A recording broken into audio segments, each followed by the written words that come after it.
I used to think that financial freedom was a one time event. So one day, I'm just sitting down on my workstation and then my phone pings and I get a notification. It's my investment app. And the notification says that I've just received under 1,000 rands in dividends. Suddenly, I get this rush of dopamine. We all have experienced this. You get paid your salary, someone sends you money, our brains release a combination of neurotransmitters and hormones that contribute to the feeling of happiness and well-being. Then I'm like, sweet, I'm so happy. All of a sudden, I'm in a good mood. I get the sense that I might be financially free. Immediately after this, I think to myself, I'm going to spoil myself. I deserve this. Now, you're probably wondering, how do I go about getting this money and how you can go about getting the same experience that I'm feeling? Let's get into it. Now, at the moment that I got that money, I thought to myself, you know what, let me spoil myself. But then it got me thinking, this is financial freedom with trickles. Now, my definition of financial freedom is being able to do whatever you want, whenever you want, with whoever you want. Think about that. That's such a great feeling, right? Never having to worry about whether or not you have money to do something.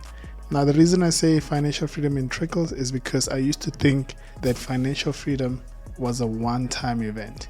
You wake up in your house one day and then boom, you are now financially free. But is it though? Can we really say that financial freedom is a one-time event?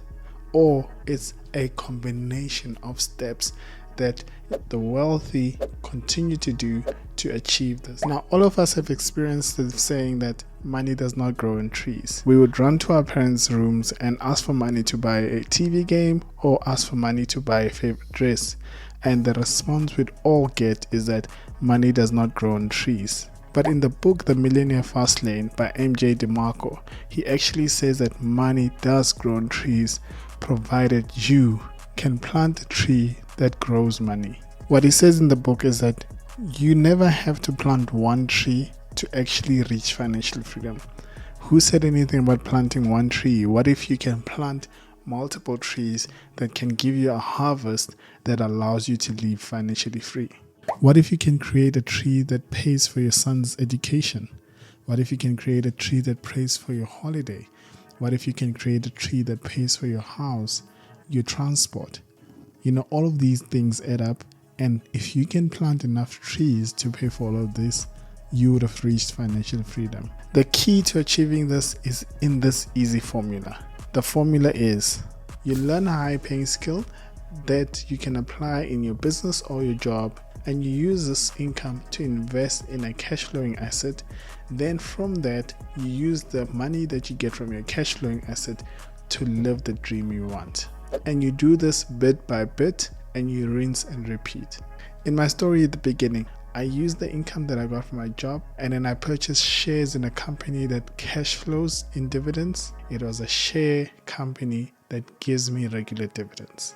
Then I used these dividends to actually purchase the sneakers that I purchased. Now, the idea here is that you do not have to put in your own time to earn that money that you're using to spoil yourself. That money is then generated by the assets that you have purchased that are working on your behalf. There's a famous quote that goes around that says, you cannot work 24 hours, but your money can. So use your money to work for you. So financial freedom is not really a one-time event. Unless you're someone like Elon Musk or someone who strikes it lucky in the lotto, you can achieve financial freedom through incremental steps. Now, what are some of these cash flow cows that I'm talking about? So I just spoke about shares. You can actually also invest in property. People also go into businesses. They invest in businesses that are cash flowing. The ultimate king to passivity is using your money to make more money. So if you can put your money in a savings account that gives you a nice return, you can be able to live decently off this money. And obviously, I'm not just talking about a few hundred thousands, I'm talking millions. So the formula still sticks. Get a high paying skill to which you use this money to invest, and then use your investment to actually be able to afford you the life that you dream of. Remember that any of these will require you to do a little bit of research, get the groundwork running. It's like planting a tree, guys. You plant the seed, then you water the tree until such a time that it's grown and it's able to give you fruits with you putting as little effort as you can. Always remember that it also requires time, so be willing to put in the time. Another thing that I can give you as a last nugget is that when you invest in these assets, you do not have to worry about the value of the asset. So for example, if you're buying a property and you're worried that the property price will decline, you do not have to worry about this, because as you are owning this property in the short term, medium term, or long term, you are still continuing to get the cash flow from renting out the property, and therefore this should not deter you from investing.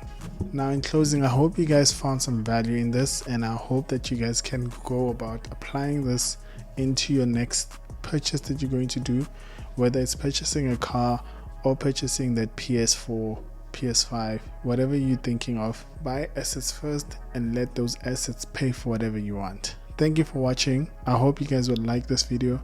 Leave a comment below. Subscribe to the channel for more content like this. I'll see you guys on the next one.